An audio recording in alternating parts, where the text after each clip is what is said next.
오늘 설교 제목을 한번 같이 읽어볼까요? 시작. 주님은 우리를 세상으로 보내셨습니다. 주님은 우리를 세상으로 보내셨습니다 라는 제목으로 하나님 은혜를 나눠보고자 합니다. 주님은 우리를 세상으로 보내셨습니다. 그런데 우리는 갈 준비가 안 됐거든요. 상황이 여의치가 않습니다. 경제적으로도 힘들고 노후 준비도 안 돼 있고요. 또 건강 문제도 그렇습니다. 오늘 아침에도 일부 예배 전에 어떤 분, 우리 권사님 어머니 한 분이 응급실에 가셨대요. 그래서 다행히 위기형이라고 그래서 다행이다라고 싶었는데, 지금 우리하고 관련된 사람들의 건강 문제가 있거나 아니면 경제적인 문제가 있거나 이런 어려운 상황이라는 겁니다. 제가 어저께 결혼식을 갔다가 우리 성도님들과 대화를 하는데, 어떤 분이 은퇴를 하시면서 이거 장사를 해보면 어떨까? 그러면서 그 앞에 있는 이 저가 커피점을 보시면서 저런 거 하면 돈 잘 벌지 않겠냐 이런 얘기를 하시길래 꿈깨라고 제가 말씀을 드렸어요. 그거 하면 안 된다. 그래서 2,800원짜리 커피 팔아갖고 200원 남아서 그 어느 세월에 강남에다가 그 월세가 얼마며 종업원 4명 5명 두고 있는데 그거 어떻게 그거 하냐. 해본 사람이나 해보지. 그거 안 된다고. 제가 이제 긋고 말렸죠. 뭐 하고 싶으면 물어보세요, 저한테. 제가 그냥 어떻게든 말려드릴 테니까 하지 말라고 제가 이렇게 신신당부를 했거든요. 우리가 갖고 있는 여러 가지 고민들 중에서 노후에 대한 걱정에 대한 것도 있죠. 건강 문제도 있죠. 또 애들이 또 취직을 했거나 결혼 준비를 하거나 또 그러려면 자금을 보태줘야 되죠. 우리가 지금 사실 여러 가지 문제를 복합적으로 안고 있다라는 겁니다. 그리고 정치나 경제적으로 뭘 하기에도 불안한 상태예요.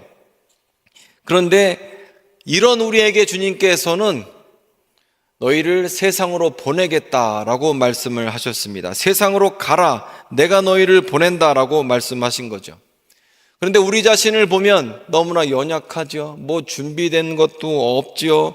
불안하죠. 또 개인적으로 여러분들 만나보잖아요. 그러면 별의별 상처가 많아요. 옛날에 시도했다가 넘어진 것들이 많아요.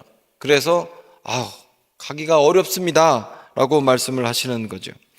그런데 여기에 대해서 주님의 응답은 무엇이냐면 내가 너 그래도 보낸다라는 것입니다. 자, 먼저 오늘 19절 말씀부터 보게 되면 이날 곧 안식 후 첫날 저녁 때에 제자들이 유대인들을 두려워하여 이렇게 말씀하고 있습니다. 그러니까 안식 후 첫날, 즉 안식일이 토요일이죠. 금요일 밤부터 토요일 날 밤까지 안식한다. 안식일 날 다음 날, 즉 주일입니다.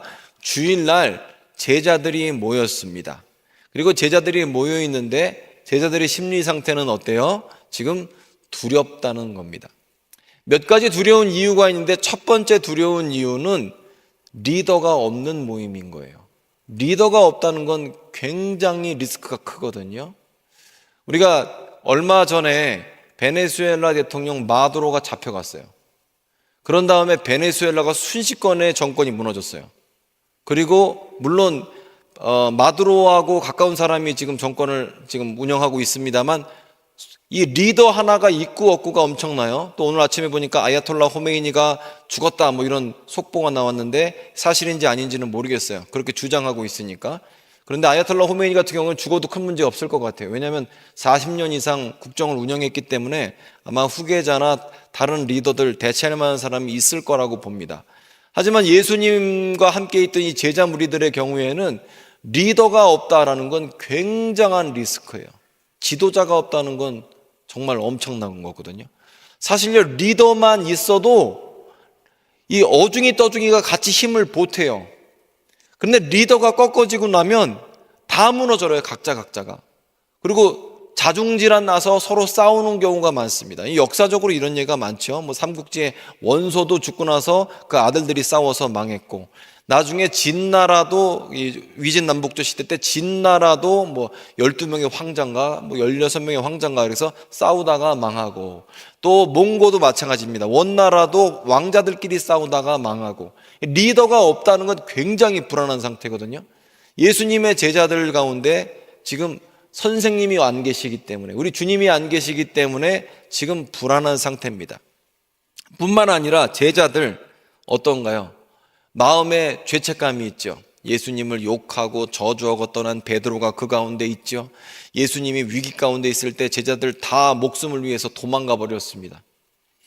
그런데 또 더 무서운 건 뭐냐면 유대인들이 예수님도 죽였는데 우리도 죽이지 않겠어?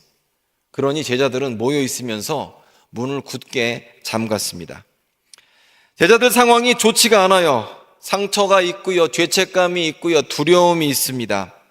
그래서 문을 닫고 숨어 있어요. 그런데 그때 예수님이 제자들 가운데 나타나세요. 그런데 이 제자들 가운데 나타나시는 모습을 이렇게 묘사하고 있습니다. 문을 열고 들어오신 게 아니에요. 그 가운데 나타나셨어요. 예수님은 부활의 몸을 입고 계시거든요. 그런데 이 부활의 몸에 대해서 굉장히 신묘하다라고 얘기를 합니다.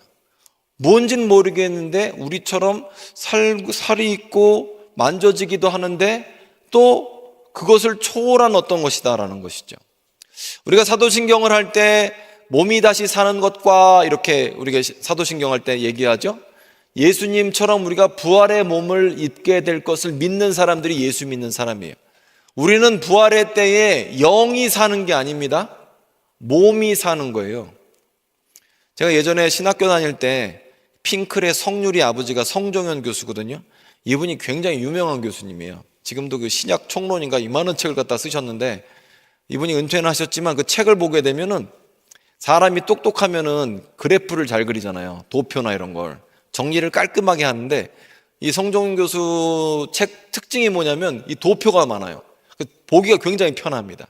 이 성종현 교수님이 그런 얘기를 하더라고요. 부활의 때를 얘기하면서 이 성경에 나와 있는 이 부활의 모습이 우리가 상상하는 모습과 다를 수 있다. 왜냐하면 우리는 육은 육이고 영은 영이고 한데 이건 헬라식 접근 방법이고 이 유대식 접근 방법은 영혼 육이 한 덩어리예요. 그러니까 예수님은 육체가 살아난 게 아니에요. 몸이 다시 살아났다는 거예요. 그리고 그 부활의 몸으로서 제자들 가운데 나타나신 모습을 지금 여기 성경은 말하고 있죠. 그래서 닫힌 문 가운데에서 예수님은 오셔서 19절 보게 되면 너희에게 평강이 있을지어다 평강을 선포하셨습니다. 이것도 참 놀라운 겁니다. 여러분이 예수님이라면 제자들한테 무슨 얘기를 할까요? 베드로 보고 너는 왜 배신했느냐? 제자들 보고는 너 제일 먼저 달리기 되게 빠르더라 이러면서 비난할 말이 있고 이렇게 책망할 말이 있지만 예수님은 그런 얘기 안 하세요. 예수님은 제일 먼저 평강을 말씀하십니다. 그래서 너희 가운데 평강이 있을지어다 라고 말씀하세요. 그런데 이 평강은요, 예수님이 말씀하시는 평강은 조건을 초월하는 평강이었다는 사실을 알아야 됩니다. 왜냐하면 우리가 보통 평안을 누리기 위해서는 내가 갖고 있는 문제가 해소가 되든지 해결이 되어야 되잖아요. 해소라는 건 문제 자체가 없어지든지, 해결이라는 것은 문제가 있는데 그게 매듭이 풀렸다든지. 근데 예수님이 말씀하시는 평안은 제자들의 경우에 보세요. 옛날에 잘못했던 게 사라지지도 않았어요. 유대인들이 다 없어지지도 않았어요. 문제는 그대로인데, 그런데 제자들이 느낀 평안은 부활하신 주님께서 함께 하시는 가운데 임하는 평안이에요. 문제가 없어져서 생긴 평안이 아니라 문제를 덮고도 남는 능력으로 평안이 제자들 가운데 임한 것을 말씀하고 있는 것입니다. 그러니까 삶이 아무리 악조건이라고 하더라도, 문제가 아무리 크다고 하더라도 예수님이 계시기 때문에 있는 평안이 여기 있는 평안이라는 것이죠. 그러니까 문제가 다 사라져서 마음에 좀 여유가 생겼어, 이런 평안은 아니다라는 겁니다. 그러면서 예수께서 제자들에게 손과 옆구리를 보여주십니다. 그러니까 예수님의 손과 예수님의 옆구리를 보면서 제자들이 기뻐해요. 그리고 이 상처를 보면서 예수님은 동시에 아버지께서 나를 보내신 것처럼 나도 너희를 보낸다라고 말씀하십니다. 여기 굉장한 의미들이 있습니다. 왜냐하면 첫 번째로 예수님은 이 상처를 갖고 그 자리에 계셨다는 거예요. 지금 상처가 다 아물었거나 아니면 원상복구 되었거나 상처받기 전의 몸으로 돌아가서 완전한 상태가 아닌데 제자들에게 나타나셨고 그리고 제자들에게 말씀하시는 거예요. 이 의미는 뭘까요? 제자들이 생각하는 문제 해소나 해결의 문제가 아니라 이 상태로 나가라는 거예요. 예수께서 상처 입은 몸으로 제자들에게 오신 것처럼 너희도 지금 이 상태로, 불안한 상태, 어쩌면 스승을 배신하고 주인을 배신한 상태, 두렵고 떨리는 상태, 이 상태로 그대로 세상 가운데 나가라고 주님은 말씀하신 거예요. 그리고 그 근거는 뭐냐면 문제 해결이 됐기 때문이 아니라 아버지께서 나를 보내신 것처럼 나도 너희를 보낸다. 그러니까 제자들이나 우리가 원하는 바는 하나님 경제적인 문제 다 해결되고요, 그 건강의 문제 해결되고 애들 다 시집장가 보내고 나서 할게요. 그러니까 우리가 원하는 순종의 때고, 예수님이 원하는 순종의 이유는 아버지께서 나를 보내셨지 나도 너희를 보낼 거야 라고 말씀하시는 것이죠. 주님의 말씀이 그래서 분명한 겁니다. 상황이 좋아졌기 때문이 아니라, 뭐가 바뀌었기 때문이 아니라 지금 이 상태 그대로, 상처 입은 마음의 상처와 두려움 그 상태 그대로 부활하신 예수님을 목격했기 때문에 나가라고 말씀하신 거죠. 여러분, 우리도 마찬가지입니다. 상처가 다 회복이 되고 완벽한 상태가 되면 좋겠죠. 그런데 주님은요, 우리를 지금 이대로 보내기 원하신다는 거예요. 헨리 나우엔이라는 유명한 기독교 작가가 있습니다. 근데 이분이 기독교인의 정체성에 대해서 이렇게 얘기합니다. 상처 입은 치유자다. 상처 입은 치유자다. 근데 이게 참 재미있는 표현인 것 같아요. 상처 입은 치유자. 상처를 한 번도 안 받은 치유자다가 아니라 상처를 입었는데, 고통은 겪었는데, 근데 다른 사람을 낫게 해주고 다른 사람을 회복시켜주는 사람이 누구라고요? 우리라는 거예요. 이게 너무 놀랍지 않습니까? 그런데 여러분, 제자들 앞에 나타난 예수님의 모습이 그래요. 예수님은 고통을 겪으셨어요. 한번 상상을 해보세요. 못자국이 이렇게 있다면, 그리고 이 창이 배로 들어와서 심장까지 찔렀으니까, 그러면 이게 사실 상처가 예쁘게 꼬매진 상태가 아니라 정말 이렇게 좀 매끄럽지 않은 표면일 거 아니에요. 그런데 그 상태로 제자들에게 예수님이 오셔서, 그리고 제자들을 회복시키시고 다시 세상으로 보내시는 거죠. 그래서 헨리 나우엔이 한 말처럼 우리는 어쩌면 상처를 한 번도 안 받은 사람은 아닌 것 같아요. 우리가 다 상처가 있어요. 다 옛날에 겪었던 아픔도 있고, 어쩌면 옛날에 겪었지만 10년 전 일이 지금도 영향을 미쳐서 아직도 그게 상처가 되고 있는지도 몰라요. 그런데 우리는 부활하신 예수님을 목격했기 때문에 내가 상처가 있지만 남을 치료하는 사람이다라는 게 기독교인의 정체성인 것이죠. 제자들이 바로 그랬어요. 도망쳤습니다. 그리고 죄졌습니다. 두렵습니다. 그런데 예수님 말씀 따라서 세상으로 나갔다라는 것이죠. 그런데 그냥 나간 것은 아닙니다. 예수님은 숨을 내쉬며 말씀하실 때 성령 받으라라고 말씀하셨어요. 제자들에게 필요한 것 단 하나가 있었는데 그것은 바로 성령을 받으라라는 것이에요. 예수님께서는 제자들에게 옷을 이렇게 입어라, 갑옷을 입어라, 말은 이렇게 해라, 그런 걸 훈련시키신 게 아니라 제자들은 성령 받고 나갔어요. 그래서 사실 요한복음에서는요, 제자들이 나가는 모습을 볼 수 없습니다. 하지만 사도행전으로 넘어가면 2장에 마가 요한의 어머니 마리아의 다락방에서 오순절에 성령 받고 제자들이 밖으로 나가게 되죠. 제자들 지금과 똑같은 문제 상태예요. 두렵고요, 그리고 죄진 상태 그대로고요, 그 다음에 문제는 그대로였어요. 하지만 바뀐 게 하나 있었는데, 성령 받았더니 밖으로 나가서 예수께서 하나님의 아들이시다라는 것을 세상 가운데 선포했다는 것입니다. 성령은요, 우리에게 은사와 능력뿐만 아니라 우리의 연약함과 우리의 실패와 모든 것을 덮어버리기에 충분한 능력이 있는 것이죠. 자, 그래서 우리가 세상에 나아갈 때는 반드시 성령 받고 밖으로 나아가야 하는 것입니다. 그런데 여러분, 여기다 하나 더 저는 추가를 하고 싶습니다. 그게 뭐냐? 우리가 이 성경을 볼 때 참 로맨틱하게 보는 부분들이 있어요. 그게 뭐냐면, 예수님께서 부활하신 예수님을 만났고 성령을 받았으니까 밖으로 나가자. 그런데 여기서 하나를 더 추가하고 싶어요. 그게 뭐냐면, 여러분, 우리의 메시지는 우리의 삶이 묻어져 있어야 돼요. 반대로 표현해도 괜찮습니다.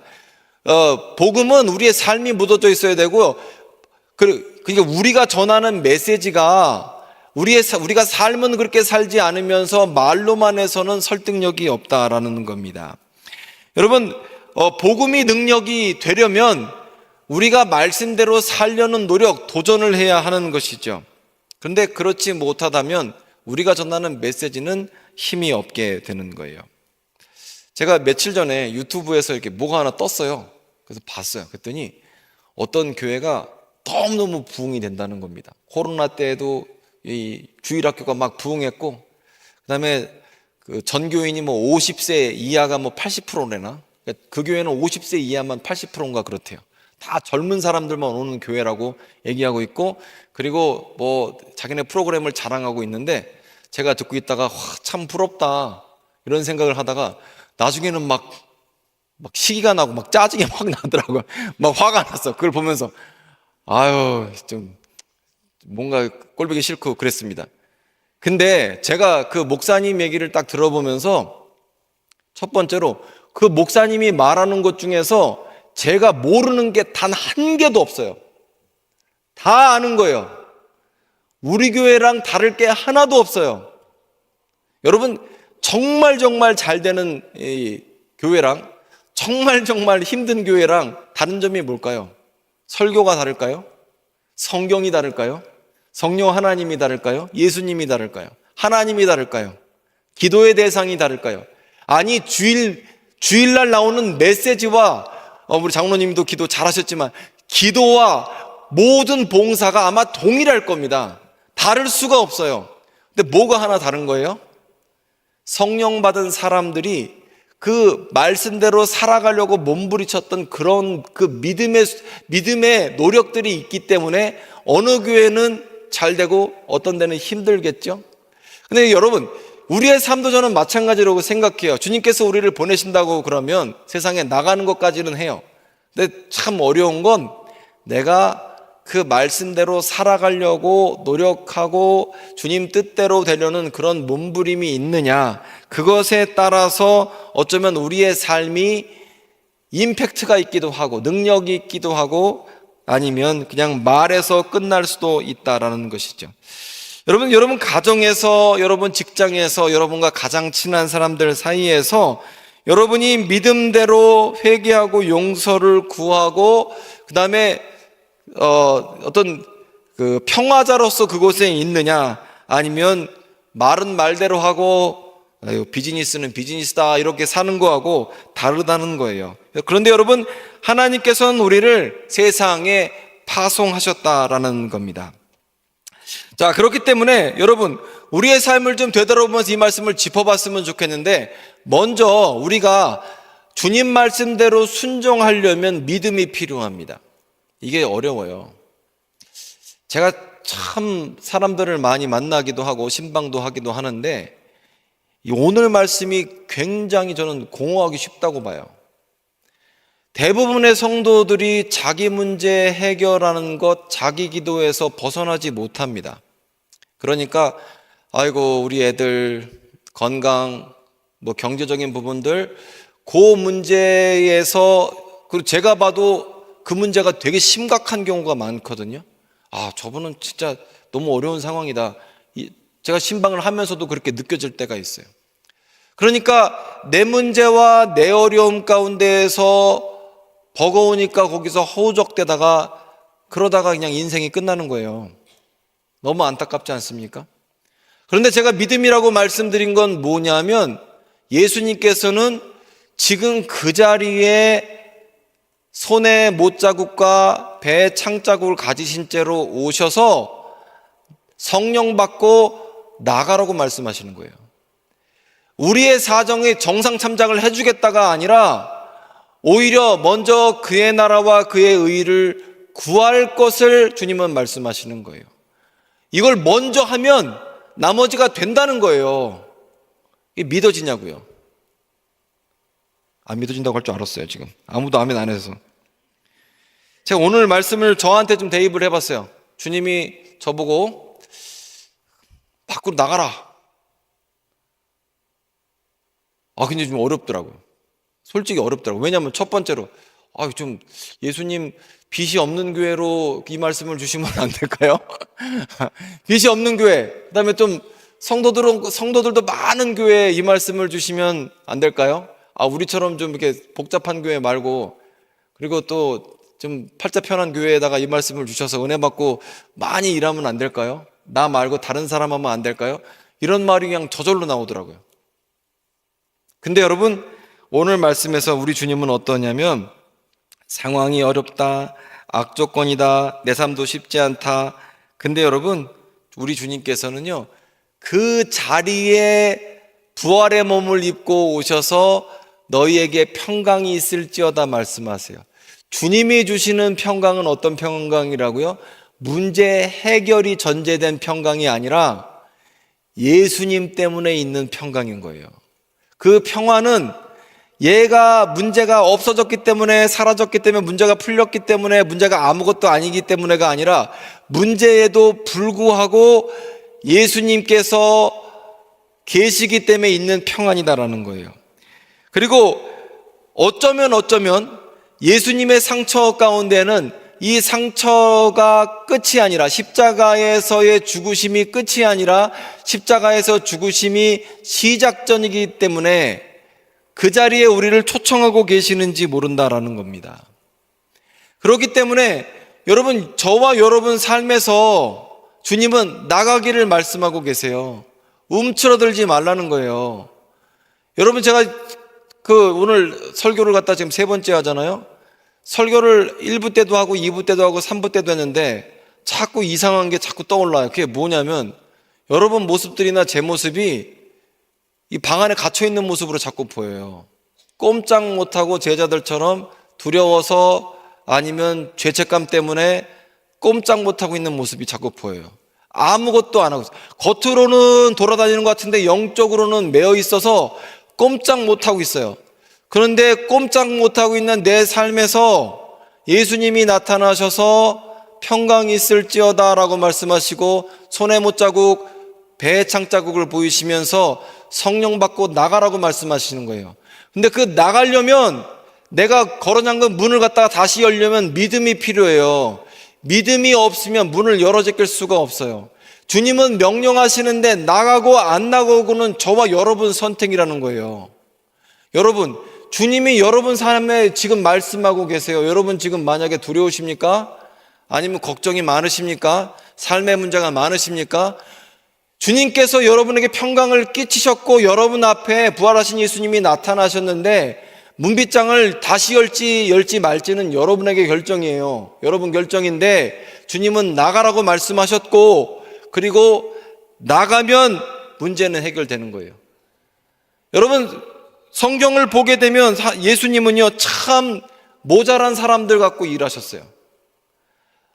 잘난 사람이 아니라 평범한 사람을 갖고 일하셨어요. 어쩌면 상처 많은 사람을 갖고 일하셨어요. 막달라 마리아처럼 귀신 7명 들린 그 사람을 갖고 사용하시기도 하고, 또 남편이 5인 여자를 사용하시기도 하고, 또 군대 귀신 들린 사람을 사용하시기도 하고, 세리였던 사람을 사용하시기도 하고, 죄 많은 여인들을 사용하시기도 하고, 문제 많은 사람들을 사용하셨어요. 그런데 문제 없는 사람들을 사용하신 게 아니라 문제에도 불구하고 역사하셨다는 겁니다. 주님은 그 능력이 여전히 있으시고 우리에게 말씀하신다라는 거예요. 말씀을 마무리하고자 합니다. 여러분, 우리는 세상으로 보냄을 받았어요. 은혜라는 건 내가 소화하게끔 만들어지지 않았습니다. 하나님의 은혜라는 것 자체가 우리를 통해서 흘러가게끔 만들었어요. 그런데 저와 여러분은요, 은혜를 흘러가게 말고 나한테 고여서 내 문제가 해결되고 나서, 응답받고 나서 그 다음에 어떻게 해볼까? 이거 방법이 아니라고요. 여러분, 은혜는 흘러가게끔 되어 있다니까요. 하나님께서 여러분을 사용하셔서 세상을 변화시키기를 원하신다고. 여러분 가정을, 여러분 직장을, 여러분 사업장을, 여러분 학교를, 여러분의 삶의 자리를 변화시키고 싶어 하신다는 겁니다. 그리고 우리는 세상으로 나아갈 때 집으로 가는 게 아니에요. 세상으로 파송을 받게 되는 겁니다. 자, 오늘 우리 주님이 오늘 저와 여러분에게 말씀하십니다. 내가 너를 보낸다. 여러분 어떻게 하시겠습니까? 응답하시겠습니까? 아니요, 아직이요. 나 문제가 아직 해결이 안 됐어요. 문빗장을 계속 걸어 잠그시겠습니까? 아니에요. 부활하신 예수님이 내 앞에 있다면 우리는 문을 열 수가 있습니다. 왜냐하면 그분께서 우리에게 성령을 넘치도록 주실 것이고 주셨고, 그리고 그분과 동행하게 되면요, 이 아무것도 아닌 사람들 어떻게 되는 줄 아십니까? 지금 이 제자들 어떻게 아무것도 아닌 사람들, 문 걸어 잠그고 있는 사람들, 이 사람들이 부활하신 예수님을 목격하고 성령 받은 다음에 밖에 나가자 세상 사람들은 이 제자들을, 저와 여러분을 세상이 감당하지 못하는 사람들이라고 말한다라는 거예요. 근데 그 차이는 뭐냐? 말씀 붙잡고 나가고 그렇게 살면 돼요. 안 살고 문 걸어 잠그고 있으면 세상도 변화 못 시키고 겁에 질려서 인생 보내게 되는 겁니다. 저와 여러분이 세상으로 나가기를 원합니다. 부활하신 예수님과 동행하기를 원합니다. 성령 충만하기를 원합니다. 세상이 감당 못할 사람으로 이 땅 살아가기를 원합니다. 기도하겠습니다.